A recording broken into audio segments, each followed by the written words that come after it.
Ayer pues vimos los pasos del algoritmo de Kalman, los vimos como una receta de cocina, ya verificamos que funciona, hicimos un ejercicio y vimos cómo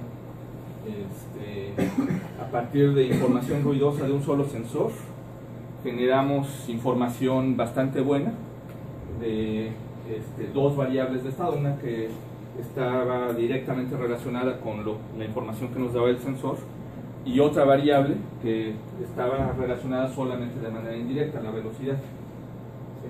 Entonces, bueno, ya sabemos cómo aplicar de manera básica el filtro de Kalman. Ahora vamos a analizar esas ecuaciones que ayer usamos y vamos a demostrar que lo que nos están dando es efectivamente la solución óptima. Entonces, lo que vamos a ver aquí está basado parcialmente, así como algunas partes, en este artículo, que es uno de muchos tutoriales que están disponibles sobre el filtro de Kalman. 50 años que se ha estado utilizando el filtro de Kalman y que sigue teniendo la misma popularidad que tenía desde un inicio. Pues han habido muchos tutoriales que salen, este es uno de varios, pero más o menos está basado en ese tutorial lo que estamos haciendo aquí. Vale, entonces vamos a revisar primero la fase de predicción. Si se acuerdan que ayer decíamos que el algoritmo de Kalman tiene una fase de predicción y una fase de corrección. Vamos a analizar primero la fase con la que predecimos. Tenemos aquí la ecuación de estado del sistema. Y se acuerdan que ayer les comentaba de varios conceptos que era necesario que revisaran si es que no estaban familiarizados con ellos. Uno de los que ahorita vamos a estar utilizando mucho es el concepto de valor esperado de una variable aleatoria. Entonces, lo que vamos a hacer en esta ecuación de estado, vamos a sacar el valor esperado de ambos lados. Ajá. Y eso nos va a llevar a la ecuación de predicción. Ajá. En esa fase de predicción se acuerdan que había dos ecuaciones, una con la que predecimos y la segunda pues, solamente actualiza la covarianza de la estimación, del error de estimación. Entonces aplicamos el operador de valor esperado en ambos lados de esa ecuación y pues tenemos eso. El valor esperado del lado izquierdo debe ser igual al valor esperado del lado derecho. Y por linealidad, el lado derecho pues, lo podemos separar en estos tres términos. ¿Sí? Ahora, el último de los términos del lado derecho, por definición del ruido del sistema, podemos simplificarlo. Ajá, ¿qué habíamos dicho del ruido del sistema que nos puede ayudar aquí para simplificar? Una distribución normal. Tiene una distribución normal, pero hay otra característica bien particular que nos va a servir ahorita para simplificar. Media cero. Ajá. Y esa media cero, pues al final de cuentas es el valor esperado que estamos mencionando ahí. Entonces eso quiere decir que ese tercer término del lado derecho se va a cancelar. Ok.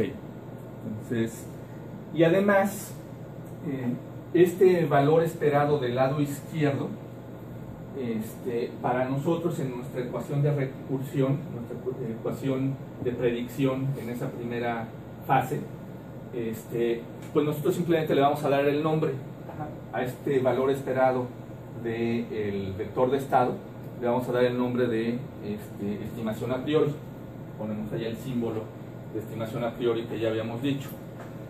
Del lado derecho estamos sacando el valor esperado.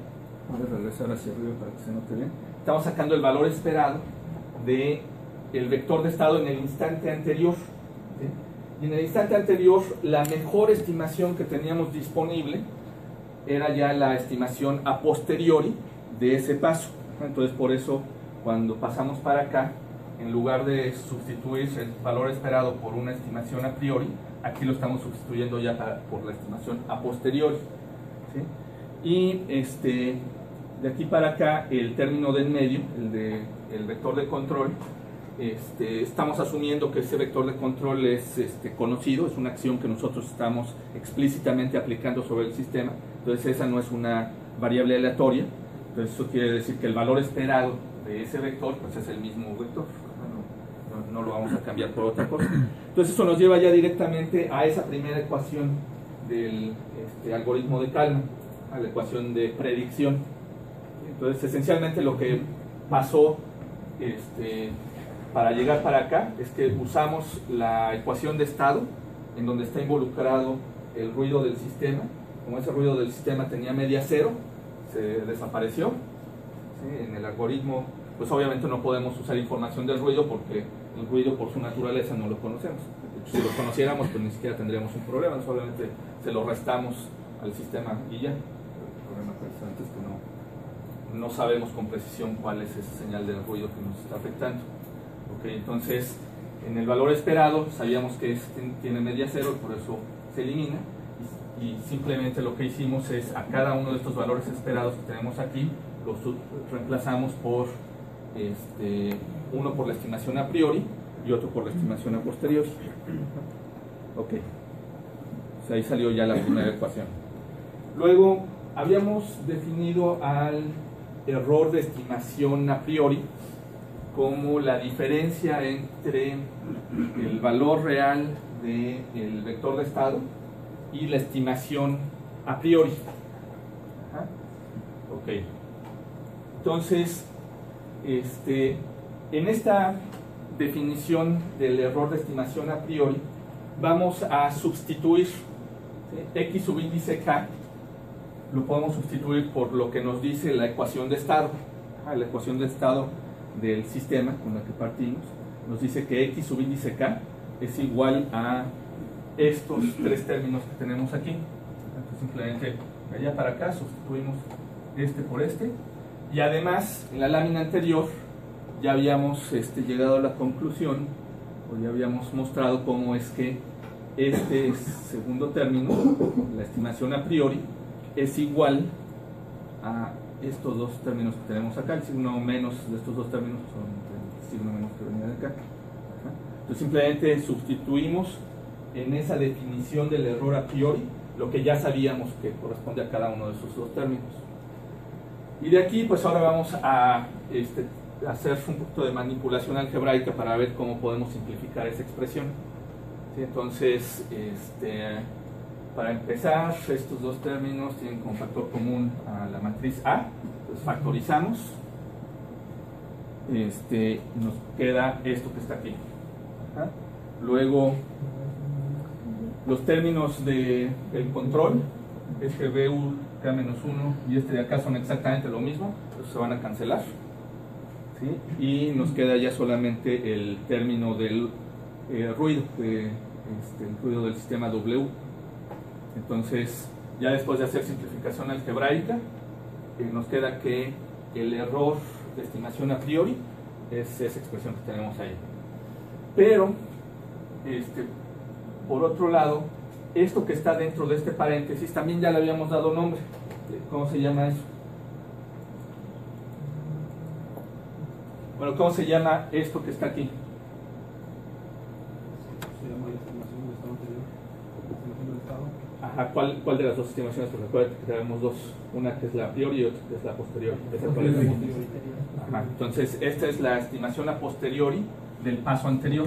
Entonces, ¿qué será la diferencia entre el valor real del estado y la estimación a posteriori? El error a posteriori del paso anterior. Entonces, justamente eso es lo que vamos a hacer en este paso. Vamos a reemplazar lo que estaba en este paréntesis por el error a posteriori del paso anterior. Entonces ya se ve más simple nuestra ecuación, ¿no? Al principio, como que al sustituir parecía que estábamos complicando la cosa, pero ahorita ya se vio que estamos simplificando. Ok. Ahora en esta ecuación vamos a volver a hacer lo mismo que hicimos en la lámina anterior. Vamos a sacar el valor esperado de esa expresión de ambos lados. Entonces ahí aplicamos valor esperado del lado izquierdo, debe ser igual al valor esperado del lado derecho. Y del lado derecho podemos aplicar la propiedad de linealidad de ese valor esperado para separar esta expresión en estos términos que tenemos acá.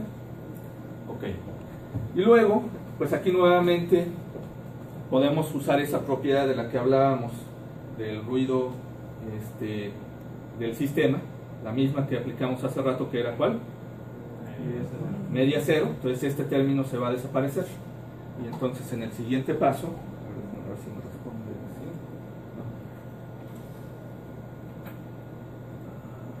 No. En el siguiente paso, pues ya nos queda solamente el primer término del lado derecho. Entonces llegamos a la conclusión de que el error de estimación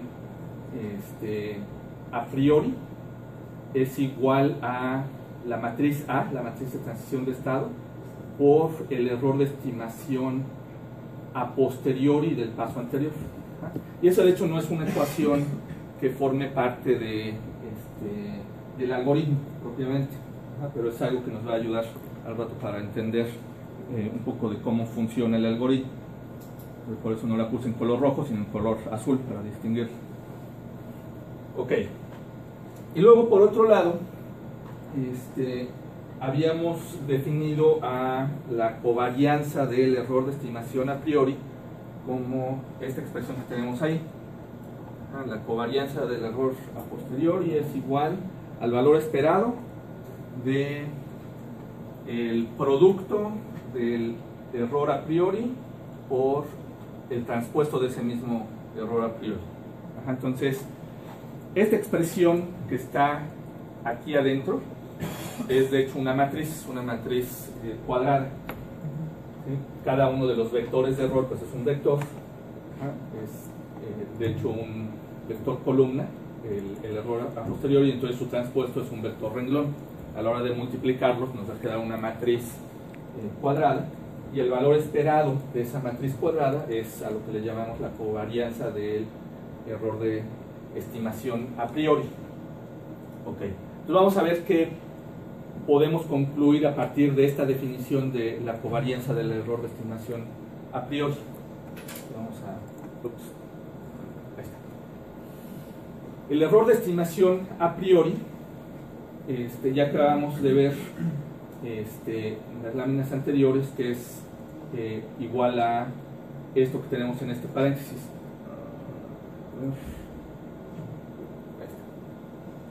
Es esto que tenemos aquí, y su transpuesto pues sería este otro paréntesis que está acá. Entonces vamos a desarrollar algebraicamente ese producto que tenemos ahí, y no me acuerdo si lo mencioné explícitamente, pero creo que sí viene indicado en las láminas, que una propiedad importante de estos ruidos, tanto del sistema como del ruido de medición, es que son independientes entre sí. El cómo se desarrolle uno de esos ruidos no afecta para nada a cómo se desarrolle cualquiera de los otros. Entonces esa propiedad ahorita nos va a ser de utilidad para ver cómo llegar de esta expresión que tenemos aquí a la siguiente. Entonces, en realidad, si desarrollamos el producto de la expresión anterior, debiéramos de tener 4 términos, ¿no? Tenemos 2 términos en cada factor, pues al desarrollar serían 4 términos, pero los términos cruzados van a ser 0. Y la razón de que son 0 es precisamente esa independencia estadística que hay entre los ruidos contenidos en ellos. Ok, entonces nos quedan solamente los términos que no son cruzados, que sería este primero de aquí, A por el error de estimación a posteriori del paso anterior por el transpuesto de eso mismo. Cuando transponemos el producto de 2 matrices, no nada más sacamos el transpuesto de cada matriz, sino que además tenemos que intercambiar el orden. Es algo como muy estándar del álgebra de matrices. Ok, y el otro término que sobrevive, que no se va a eliminar, es este de acá. Entonces llegamos a la conclusión aquí de que esta matriz de covarianza del error de estimación a priori es igual al valor esperado de estos 2 términos. Ok, entonces vamos a ver qué más podemos simplificar aquí. En el siguiente paso, pues lo único que vamos a hacer es Perdón, estoy haciendo bolas con los botones.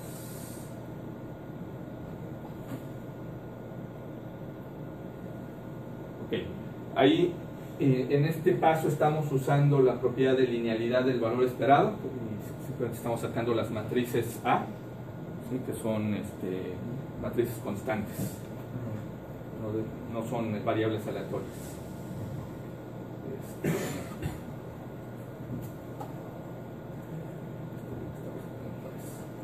Ok, pero en este paso que tenemos aquí, esto ya tenía nombre. ¿Cómo se llamaba?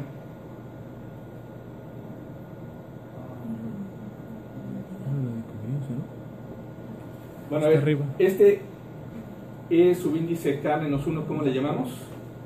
Posteriori. Error de estimación. ¿Y cuál de los dos es? Ajá, es el error de estimación a posteriori. Entonces, este valor esperado de este producto, ¿cómo se llama? La matriz de covarianza posteriori. Ajá, es la covarianza del error de estimación a posteriori. Ajá, ¿y cómo, qué símbolo le damos a esa matriz de covarianza? P. P. Ajá, P, y como aquí el subíndice es K-1, pues también acá será subíndice K-1. Ok. Y luego, de la misma forma, el término, el segundo término en este paso, también ya le habíamos dado un nombre. Ajá. Este factor W, ¿qué dijimos que era? Ruido del sistema. Ajá. ¿Y qué sabíamos, qué asumimos que sabemos de ese ruido del sistema? ¿Cómo, perdón? Ajá, bueno, esa es una de las cosas que asumimos, que sabemos de él. ¿Qué más asumimos que sabemos de ese ruido? ¿Tiene media de cero? ¿Cómo? ¿Tiene media de cero? Tiene media cero. ¿Qué más? Distribución normal. Y una cosa más relacionada con eso de que tiene distribución normal. Tiene una covarianza conocida que es la matriz Q. Entonces justamente esa covarianza se define como este valor esperado de este producto de el error de estimación, el error del sistema multiplicado por sí mismo. Ajá. Esto es la matriz Q, es la definición de la matriz Q. Entonces, así es como llegamos de ese paso anterior a este. Y si se fijan en el algoritmo del filtro de Kalman que vimos ayer, justamente esta expresión es la segunda ecuación de la fase de predicción. Entonces ya tenemos ahí resuelta la fase de predicción, ya vimos de dónde salen esas dos ecuaciones que ayer nada más usamos como receta de cocina. Ok, entonces ya, fase de predicción resuelta, esa es la parte fácil. Ahora vamos a la parte un poquito más complicada, que es entender de dónde salió lo de la fase de corrección. Entonces, aquí avanzamos. Ok, ahí estamos en la fase de corrección. Entonces, aquí vamos a empezar por poner la ecuación de corrección. Ajá, es la ecuación de corrección. Y vamos a suponer que esa ecuación de corrección nos está dando la solución óptima. Y después vamos a ver qué condiciones se deben de satisfacer para que eso sea verdad. Entonces, ahorita de entrada vamos a suponer que sí nos está dando la solución óptima. Ok, entonces lo primero que vamos a hacer es mostrar que si usamos esta expresión, la solución a la que llegamos no está sesgada. Es decir, que es igualmente probable que nos equivoquemos hacia el lado positivo que hacia el lado negativo. Es decir, que el valor esperado de nuestra estimación es igual al valor esperado del vector de estado que estamos tratando de estimar. Si esos valores esperados no coinciden, pues entonces de entrada el algoritmo del filtro de Kalman pues no nos está dando algo útil. Entonces necesitamos mostrar primero que la solución no está sesgada.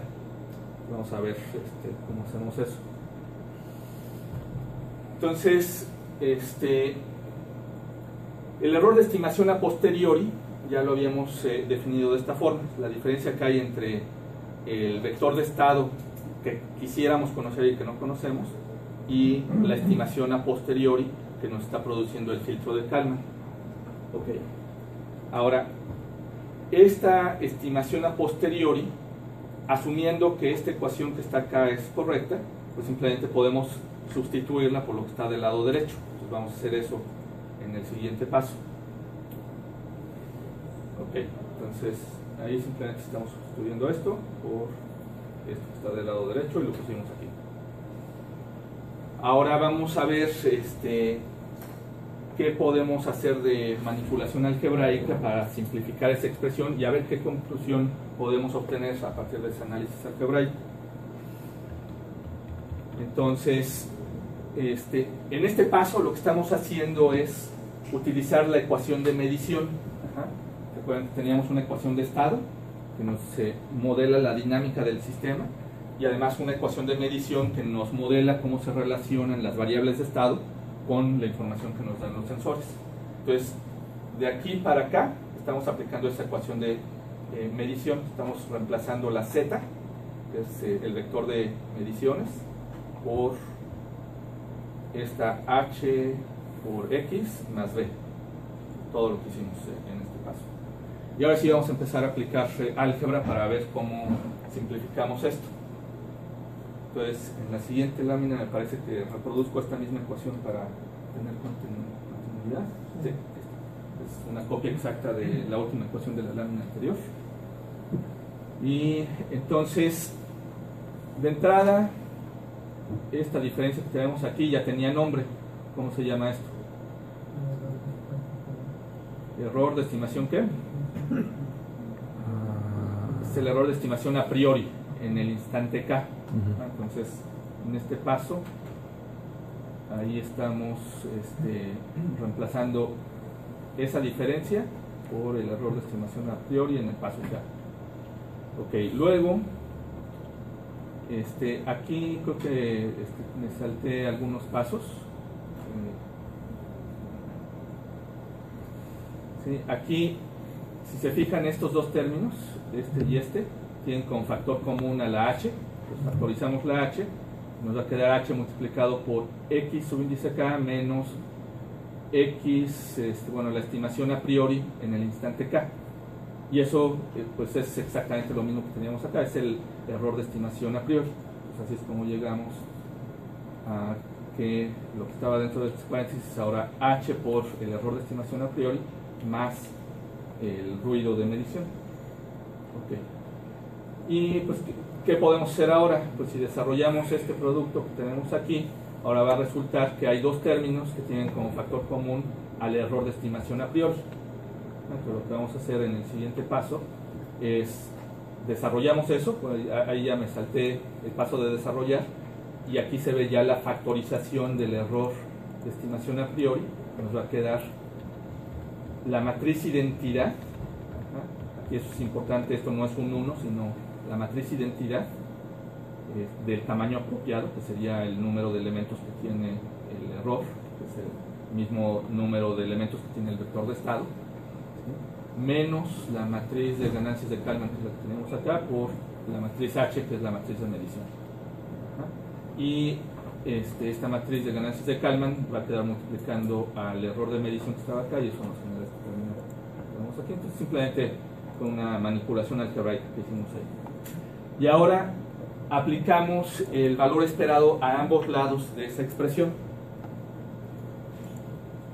Y llegamos a esto.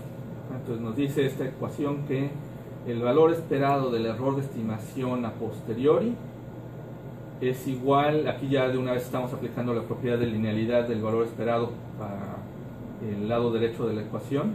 Entonces es igual a todo lo que teníamos en el paréntesis de arriba.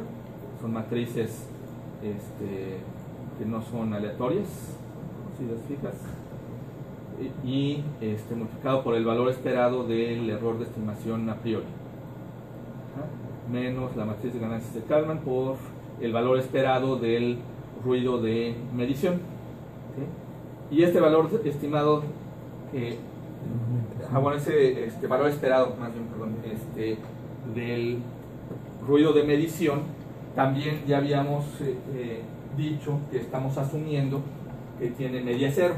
Entonces este término se va a cancelar en el siguiente paso. En el siguiente paso nos queda que el valor esperado que tenemos de la estimación a posteriori, del error de estimación a posteriori, es igual a esta matriz que multiplica al valor esperado del error de estimación a priori del mismo paso. Así están relacionados. Okay. Ahora vamos a mostrar cómo es que esta ecuación de corrección nos da la solución óptima. Vamos a demostrar la optimalidad de la ecuación de corrección. Entonces, para empezar, para poder demostrar que es óptimo, primero tenemos que decir con respecto a qué estamos optimizando. Y siempre que vamos a optimizar, tenemos que definir un índice de desempeño, una función de costo. El nombre que le queramos dar a esa función, pero es una función escalar que toma como parámetro de entrada nuestro vector, y en este caso ese vector es el ruido. Entonces, lo que estamos tratando de minimizar nosotros aquí es la norma cuadrática, la norma L2 o la norma euclidiana, el nombre que le quieran dar, de el ruido, de el error de estimación a posteriori. Vamos a tratar de minimizar el error que cometimos al usar esa estimación. Y pues es lógico, ¿no? Es lo que debiera de buscar el algoritmo de Kalman, minimizar el error de la estimación. Entonces, aquí, en lugar de ponerlo tal cual como minimizar el error de estimación, vamos a decir que estamos minimizando en realidad el cuadrado de ese error de estimación. Eso simplemente nos facilita el trabajo de la demostración. Las dos funciones tienen el mismo mínimo, entonces no se modifica para nada el resultado si elevamos al cuadrado esa norma. Entonces estamos definiendo así nuestro índice de desempeño. J sobre índice K es el valor esperado de la norma cuadrática del error de estimación a posteriori elevado al cuadrado.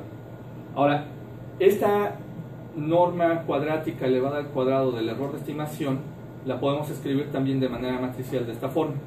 Es el vector de estimación, de error de estimación, es subíndice K transpuesto multiplicado por el mismo error. Entonces, puesto de esa forma, el resultado es un escalar. Sería una matriz renglón, es una matriz columna. Entonces, al multiplicarse nos dan un escalar, y lo que queremos minimizar es el valor esperado de ese resultado escalar que tenemos. Ahora, esta expresión que tenemos aquí la podemos escribir de manera matricial también de una forma equivalente, que es la siguiente línea. Esto que tenemos aquí, se fijan, es muy parecido a lo que teníamos acá, solamente que cambiamos el orden de los dos factores. Entonces eso quiere decir que ahora esto que tenemos aquí ya no es un escalar, sino que es una matriz.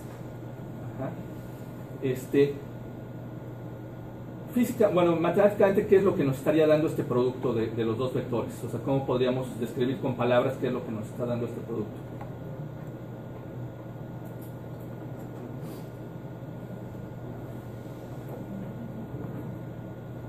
¿Qué nos está dando esto?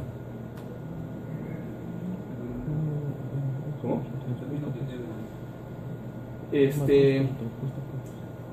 Lo que quiero que entiendan con esa pregunta que les estoy haciendo es que ese producto que está ahí, dado que cada uno de estos es un vector, es de hecho el mismo vector, nada más que esta es la versión transpuesta, esta es la versión original, a la hora de multiplicarse lo que vamos a tener es la suma de los cuadrados de cada uno de los elementos de ese vector. Ok. Y cuando cambiamos el orden de esos dos factores, esto deja de ser un escalar y ahora se convierte en una matriz cuadrada. Ya lo habíamos dicho hace rato cuando mencionábamos la definición de la matriz de covarianza. Entonces, esto va a ser una matriz cuadrada, y esta cosa que dice aquí TR es un operador que se usa en álgebra de matrices que se llama traza. La traza lo que hace es devolvernos la suma de los elementos de la diagonal de esa matriz, ¿sí? Y coincide que los elementos de la diagonal de esa matriz son exactamente los cuadrados de cada uno de los elementos del vector E. Entonces, si sumamos los elementos en esa diagonal, tenemos exactamente lo mismo que en esta operación. Entonces, por eso pasar de aquí para acá seguimos teniendo exactamente lo mismo, ¿sí? Y ahorita podría parecer, pues ¿para qué nos complicamos? Si aquí este era un escalar, pues ¿para qué lo convertimos en una matriz? Pues lo estamos haciendo porque eso nos va a llevar a relacionarlo con las matrices de covarianza que nos interesa estudiar. Ok, entonces aquí tenemos que nuestro índice de desempeño ahora lo estamos expresando como el valor esperado de la traza de la matriz que resulta de este producto. Pero ahora el orden de este operador del valor esperado y de la traza lo podemos intercambiar sin ningún problema. Entonces el valor esperado de la traza lo vamos a convertir ahora en la traza del valor esperado, y este valor esperado ya tiene nombre. ¿Cómo se llama? ¿Covarianza de qué? ¿Cómo? Covarianza del error de estimación a posteriori. Y el símbolo que usamos, pues es el que viene aquí en el siguiente renglón, que es P sub índice K. Entonces nuestro índice de desempeño ahora lo estamos expresando como la traza de esa matriz de covarianza. Entonces, ya se vio por qué hicimos ese truco matemático, porque eso nos lleva ahora a la matriz de covarianza. Ok, sí, bueno, y aquí es nada más para acordarnos por qué este paso de aquí para acá funciona. Ok, entonces usando la ecuación 17, que ya no me acuerdo cuál es, ahora vamos a regresarnos. Ecuación 17 es esta de aquí. Entonces esa ecuación 17 ahorita la vamos a volver a usar acá, y eso lo vamos a sustituir acá. Entonces la ecuación 17 nos decía que este error de estimación a posteriori es igual a todo lo que está en este corchete entre llaves. Todo esto es lo que sale de la ecuación 17. Y esto de acá es lo mismo, nada más que transpuesto. Entonces simplemente sustituimos lo que ya habíamos visto en esta ecuación 17 en esta definición que tenemos de la matriz de covarianza. Okay. Entonces, pues parece que nos estamos complicando la vida, ¿no? Pero nos estamos complicando porque de ahí es de donde va a salir la deducción que estamos buscando. Ok, entonces, pues ¿qué seguiría? Pues vamos a desarrollar el producto de estos dos factores y a ver a qué llegamos. Entonces, a ver, déjenme ver aquí qué hicimos de aquí para acá. Bueno, aquí simplemente copié la ecuación que estaba en la lámina anterior para tenerla ya a la mano, para no tener que guardarla en la memoria. Y aquí sí nos estamos saltando varios pasos. Quien tenga dudas cómo llegamos de aquí para acá, lo puede hacer a manita. Pero el chiste es que después de algunos cuantos pasos de simplificación algebraica, llegamos a que esa matriz de covarianza del error de estimación a posteriori lo podemos expresar ahora como esto. Okay. Pero ya habíamos dicho que la traza de esta matriz es nuestro índice de desempeño, es lo que estamos tratando de minimizar. Entonces lo que vamos a tratar de minimizar es la traza de todo esto. ¿Con respecto a qué? Ahorita vamos a ver con respecto a qué estamos minimizando. Bueno, antes de ver con detalle con respecto a qué, bueno, aquí ya está. Vamos a minimizar con respecto a la matriz de ganancias de Kalman. Ayer les decía que toda la magia del filtro de Kalman está concentrada en esta matriz K sub índice K. Hace rato asumimos que la ecuación de corrección funcionaba, que nos daba la solución óptima. Y lo que estamos buscando ahorita es qué condición se debe satisfacer para que realmente esa sea la solución óptima. Entonces lo que vamos a hacer es encontrar cuál es la matriz que multiplica a ese término de innovación. ¿Se acuerdan que ayer hablábamos de la innovación que definió Kalman? Esa innovación multiplicada por esta matriz es el término de corrección, es lo que le vamos a agregar a la estimación a priori para generar la estimación a posteriori. Entonces lo que estamos buscando es cuál es la matriz K que nos da la solución óptima, que minimiza la covarianza del error de estimación a posteriori. Ok.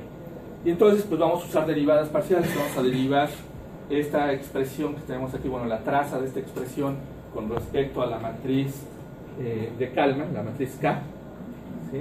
E igualamos a C. Eso nos va a dar una ecuación, resolvemos esa ecuación y eso debe de ser la solución óptima. Ok, nada más que aquí estamos haciendo derivadas parciales en una ecuación en donde los elementos son matrices.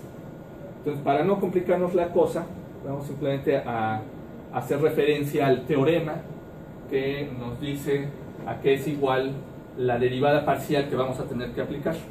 Entonces, ahorita vamos a tener que hacer la derivada parcial de una expresión como esta, en donde hay una matriz L. Aquí lo estoy poniendo de manera genérica y ahorita lo vamos a aplicar de manera concreta en nuestra ecuación. Entonces, vamos a decir que en términos generales tenemos una matriz L multiplicada por una matriz M multiplicada por la misma matriz L pero transpuesta. De eso tenemos la traza, ¿sí? Y queremos derivar eso con respecto a la matriz L. Entonces el teorema nos dice que esa derivada parcial es igual a la matriz L multiplicada por M más M transpuesta. No nos vamos a detener a ver por qué, porque nos llevaría mucho tiempo. Simplemente eso es lo que vamos a usar para realizar la derivada parcial. Ahora, en el caso particular en el que la matriz M es una matriz simétrica, que de hecho va a ser el caso ahorita cuando apliquemos este teorema, esto lo podemos poner todavía un poquito más simple. Cuando M es una matriz simétrica, es decir, que M es igual a su transpuesta, entonces esta ecuación que tenemos acá se reduce a simplemente 2L por M, un poquito más simple que la ecuación que teníamos en los renglones anteriores. Okay, entonces esto es lo que vamos a aplicar enseguida para sacar la derivada parcial de la traza de esto con respecto a K mayúscula. Ok, entonces ahí ya tenemos derivada parcial de nuestro índice de desempeño J con respecto a la matriz de ganancias de Kalman. Entonces sustituimos aquí lo que ya sabemos que es nuestro índice de desempeño. Todo esto es J. Entonces eso lo vamos a derivar parcialmente con respecto a la matriz de ganancias de Kalman. Y nuestra solución, nuestro mínimo, debería de estar en donde esto es igual a 0. Entonces, pues ahí aplicamos nuestro teorema. Y lo vamos a aplicar en los dos términos. Hay dos términos en donde tenemos que aplicar ese mismo teorema. Este de aquí y este de acá. Para el primer término, nuestro resultado va a ser 2L. L es esta de acá. Perdón, es hasta aquí nada más, lo que está dentro del paréntesis. Y M sería esto de acá. Entonces, sería esto. Sería 2L por M, pero aparte necesitamos por la derivada parcial de L con respecto a acá, que es este factor que tenemos acá. Es simplemente regla de la cadena de cálculo diferencial. Y ese mismo teorema que veíamos en la lámina anterior se lo aplicamos a esta otra, aquí está más fácil. Esta es nuestra L, esta es nuestra M, entonces 2L por M. Y es igual a 0. El 2 es factor común en ambos lados. Aquí pues desarrollamos los productos que tenemos en este primer término. Nos queda esto que tenemos acá. ¿Sí? Ahora aquí en estos dos términos que nos quedaron después de desarrollar tenemos como factor común a la K. Al final de cuentas lo que queremos es encontrar cuál es la K, entonces es la que queremos resolver. Vamos a factorizar K en estos dos términos y este término que no contiene K lo vamos a mandar al lado derecho. Entonces ahí llegamos a este paso de aquí y finalmente pues lo único que nos queda por hacer es multiplicar ambos lados de esta ecuación por la inversa de esta matriz. Como es este producto matricial, es importante si multiplicamos por la izquierda o por la derecha. Entonces, para cancelar esto, tenemos que multiplicar por la derecha. Entonces, multiplicamos por la inversa de esta matriz del lado derecho en ambos lados de la ecuación. Y así llegamos a esto que tenemos acá. Y ahora, si revisan en lo que les había pasado el día de ayer del algoritmo de Kalman en la fase de corrección, esta es la primera de las ecuaciones de la fase de corrección, es la ecuación que nos dice cómo calcular la matriz de ganancias de Kalman. Y esta, para llegar a esta ecuación que tenemos aquí, llegamos a ella precisamente a través de resolver la minimización del valor esperado de la norma del error de estimación a posteriori. Entonces eso quiere decir que esto nos está dando la ganancia de corrección, la ganancia de Kalman, que es óptima. Entonces ahí ya queda demostrada la optimalidad de esa corrección que estamos aplicando. Ok, y ahora nos falta mostrar de dónde salió la última de las ecuaciones que tenemos en la fase de corrección. Es la ecuación que nos dice cómo actualizar la covarianza del error de estimación a posteriori. Entonces,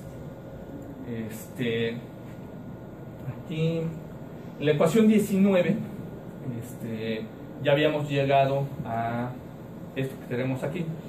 Entonces, si se regresan unas láminas van a encontrar esta ecuación 19 y van a ver cómo fue que llegamos a ella, que simplemente la estamos copiando.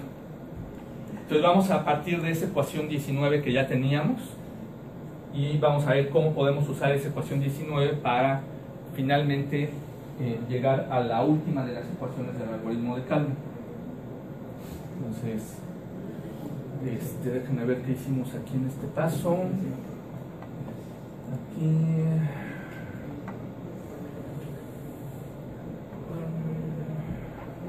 Sí, claro. Aquí simplemente desarrollamos. Me da la impresión de que hay algún error ahí.